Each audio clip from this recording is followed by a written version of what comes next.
Allie, you're back with the Spirit now, but you're coming off a national team appearance. A brief one at that. What's it like when you get the call and then the game's over?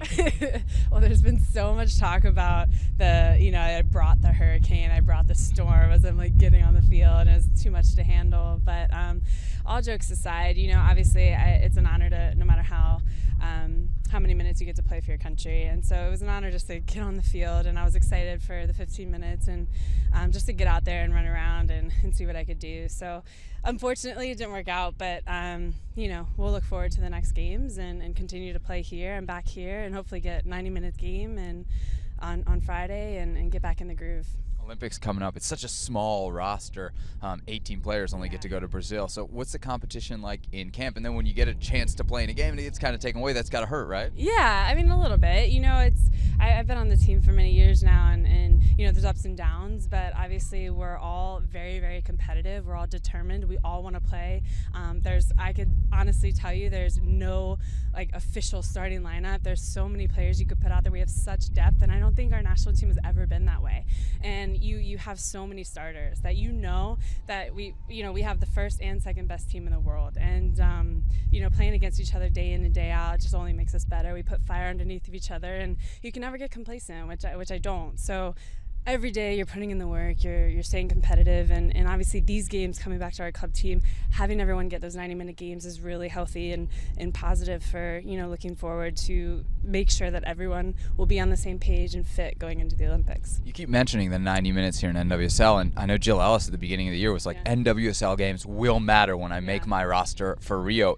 Does she talk about that a lot in the camps? Yeah, absolutely, and you hope that's still the case, because I really do feel that games, every week, games in and games out, that it's really important to prove yourself, and obviously it's a challenge, and these games are very, very intense, and I think our league is one of the best, if not the best league in the world, and I think that these are great ways to showcase yourself, and obviously winning doesn't hurt. We're still at the top of the league and fighting with 3 or 4 other teams, which is great and super healthy for us. But I think our team has great chemistry, and we're doing really well, and those games are really important, and you just got to prove yourself and control what you're able to control, which is how hard you work and your attitude towards something, and that's what I try and do here, and hopefully that encourages the other girls as well. Here with the Spirit, you've undergone a coaching change, and like you said, the chemistry seems to be still great, and you're close to the top of the table. What's the secret for this group?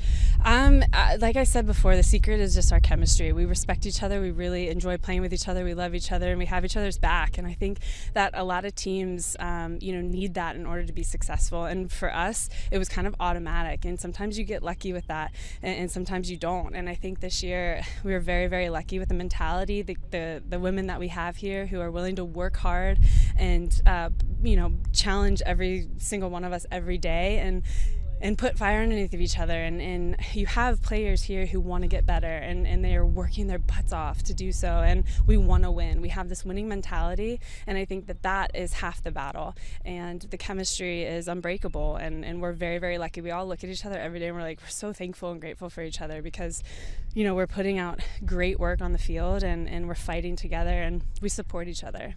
You're a defender. You're known for your grittiness and your toughness, but correct me if I'm wrong, I feel like I've seen a little bit more passing kind of build up out of the back this year. Is that something you're doing kind of consciously? Yeah, obviously. I mean, I'm trying to, for one, just, with my distribution and trying to complete my passes, and that's really important. But I'm a defender first, always and foremost, so I have to focus on that. But then when I can get into the attack, I can pick my times to go, and I feel like during the season I've had plenty of times and opportunities to get forward, and when I have that chance, I take it, because I want to make things happen. I want to create everything I can in the offensive end and in the attacking third to help our team be successful, and I think when I do that, we are successful. So I'm going to keep doing that and continue to do that with the games coming up.